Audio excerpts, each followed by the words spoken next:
Ngayon ay papasok tayo dito sa Kalinawan Caves, dito mismo sa loob ng kuweba, para makita natin kung ano yung laman ng kuweba sa loob.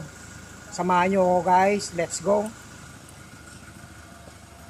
Dito guys, sa pagbaba natin dito, medyo dandahan tayo dito kasi gawa nung mataas siya, delikado, tapos medyo basa yung daanan. At kailangan talaga natin ng helmet guys kasi ito may mga bato dito, baka magtug yung ulo natin. Yan. Ito siya guys, yan.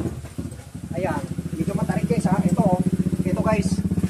Yan, kaya kailangan dito, ingat talaga dito. Ayan.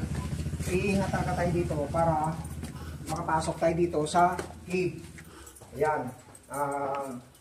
Ito, hindi natin makita yung daanan dito. Kailangan natin ng flashlight na ito siguro. Yan.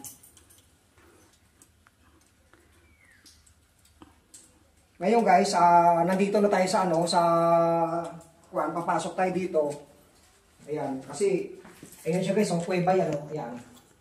Ayan, kailangan natin dito guys ng ng ilaw. Ilaw gawa ng madilim dito guys.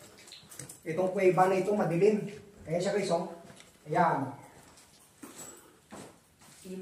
Ayan guys, tignan nyo guys, napakaganda sa taas. Ayan. Ayan. Yan siya guys. Tignan nyo, di ba? Napakaganda, di ba? Dito yan guys sa Kalinawan Cave. Papasok pa lang tayo nito ng Kalinawan Cave. Okay?